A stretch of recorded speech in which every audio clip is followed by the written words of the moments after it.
अब एक होता है टेस्ट ट्यूब बेबी। कैसे होते हैं टेस्ट ट्यूब बेबी, उसको समझ जाइए। टेस्ट ट्यूब बेबी को हम लोग विटियोर बेबी भी बोलते हैं, विटियोर।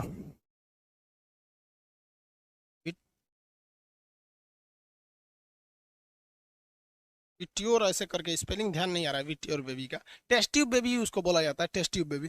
इसमें क्या होता है टेस्ट ट्यूब बेबी में, हम आपको बताए हैं कि जब भी बच्चे होते हैं तो उसके लिए कम से कम 7 ml स्पर्म का होना जरूरी है। क्यों बोले हैं 7 ml? तो देखिए भाई, उसका 70% तो ऐसे बर्बाद हो जा रहा है। जो गलत डायरेक्शन में गया और वो पता चला उस महीने में उस साइड में ओवम ही नहीं बन रहा था, तो उधर वाला बर्बाद हो जाएगा। जो सामने गया वो बर्बाद हो गया। जो एक जिधर स्पर्म में जो उधर गया बस वही ना होगा। मान लीजिए इस महीने इधर गया तो अगले महीने इधर जाना चाहिए, तो 70% स्पर्म तो ऐसे ही बर्बाद हो जाते हैं सब। तो जो 7 ml से कम स्पर्म रहेगा तो जैबे नहीं करेगा। पहला रीजन ये। दूसरा एक और रीजन होता है कि स्पर्म में पूंछ का रहना जरूरी है। ये स्पर्म जो है ना, इसमें पूंछ का रहना जरूरी है, क्योंकि यही माइट्रोकांडिया होता है, यही स्पर्म को आगे ढकेलता है। किसी किसी पुरुष में स्पर्म तो बनते हैं लेकिन वो पूंछ नहीं बन पाता है। पूंछ नहीं बन पाएगा तो स्पर्म यूट्रस में ही रह जाता है। तो स्पर्म यूट्रस में रह जाएगा तो क्या बच्चा थोड़ी होगा? बच्चा के लिए फॉलोपियन ट्यूब में जाना चाहिए। तो दो गलती पुरुष में होती है। पुरुष का स्पर्म में यदि पूंछ नहीं रहेगा तो बच्चा नहीं होगा, या पुरुष के अंदर स्पर्म की मात्रा कम बनेगी तो भी बच्चा नहीं होगा। अब दूसरा समझते हैं लोग, फीमेल में क्या गलती होती है। कुछ ऐसी फीमेल होती हैं जिनका ओवरी तो रहता है लेकिन उनमें ओभम ही नहीं बनता है।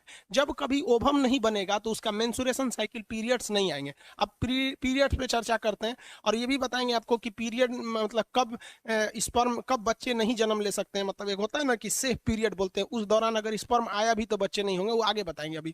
तो अगर किसी महिला में ओभम ही नहीं बनेगा तो उसका पीरियड ही नहीं आएगा, तो बच्चा होने का तो सवाल खत्म हो गया। वहां पे तो एकदम सवाल खत्म। भाई बनबे नहीं करेगा तो स्पर्म आके फर्टिलाइज किससे करेगा? या फिर कुछ ऐसी महिला होती है जिनमें बड़ी कम बनता है, तो जब कम बनेगा तो उसमें भी दिक्कत है। और सबसे भयानक दिक्कत होता है महिलाओं में, पता है क्या? किसी किसी महिलाओं का ये फॉलोपियन ट्यूब इतना पतला होता है कि स्पर्म वहां जा ही नहीं पाता है। तो कुछ फीमेल में भी प्रॉब्लम होता है, मेल में भी प्रॉब्लम होता है। तो ऐसे बच्चे के लिए डॉक्टर क्या करता है कि मेल का स्पर्म ले लेता है। मेल में इजीली मस्टरवेशन द्वारा उसका स्पर्म को ले लेता है। तो मेल का स्पर्म ले लिया और महिला का ओवम ओवम ले लेता है। वैक्यूम ट्यूब आता है, वैजाइना के रास्ते अंदर पाइप द्वारा इसको खींच के बाहर निकाल लिया जाता है। तो ओवम बाहर निकाल लिया गया, यहाँ से ओवम भी बाहर आ गया। ये तो फॉलोपियन ट्यूब था ना जी। ओवम क्या आ गया? यहाँ से बाहर आ गया। तो अब डॉक्टर के पास क्या चीज है? ओवम है।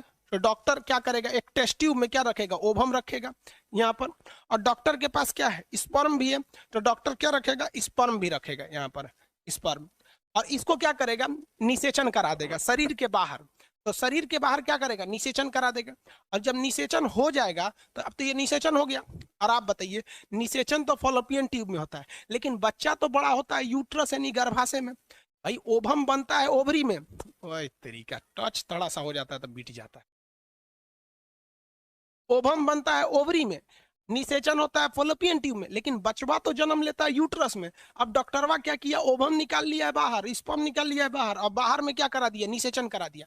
निषेचन कराने के 2-3 दिन बाद क्या करेगा? इसको पाइप के रास्ते लेगा, डॉक्टर का अपना इंस्ट्रूमेंट होता है, और उसको फीमेल के वेजाइना के रास्ते यूट्रस में छोड़ देगा। अब बताइए, जो काम फॉलोपियन ट्यूब में होना था वो कहाँ हो गया? बाहर में हो गया, वीटियोर यानी शीशे वाले बॉक्स में हो गया। और उसके बाद बच्चे को वापस यूट्रस में रख दिया गया। क्योंकि बचवा को ट्यूब में रखिएगा तो खाना पीना कौन देगा? ट्यूब में खाना थोड़ी मिल सकता है। बाहरवा शीशा में खाना मिलेगा उसको, कोनो मशीन में खाना थोड़ी मिलेगा। खाना तो अंदर ही मिलेगा, माँ खाएगी तो इसके पास जाएगा। तो जब कभी भी निषेचन की क्रिया फॉलोपियन ट्यूब में न करा के बल्कि ओवम और स्पर्म को लेकर बाहर कराया जाता है, और बाहर कराने के बाद उस बच्चे को, निषेचित अंडा को जब फर्टिलाइजेशन हो जाता है तो वापस उसे यूट्रस में छोड़ दिया जाता है। तो ऐसे बच्चे को हम कहते हैं टेस्ट ट्यूब बेबी। क्या कहेंगे? Test tube baby. Test tube baby समझ में आ गया कि नहीं आ गया? परख नली शिशु कहते हैं।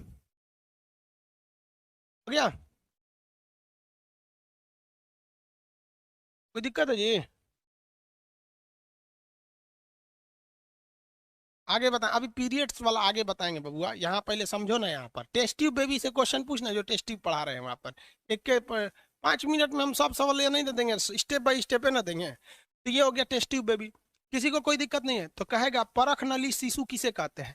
तो वैसा बच्चा जिसका निषेचन उसकी माँ के फॉलोपियन ट्यूब में न हुआ हो, बल्कि बाहर डॉक्टर ने किया हो टेस्ट ट्यूब परख नली में, फिर उस नली को वापस उसकी माँ के यूट्रस में भर दिया हो, तो ऐसे बच्चे को हम टेस्ट ट्यूब बेबी के नाम से जानते हैं।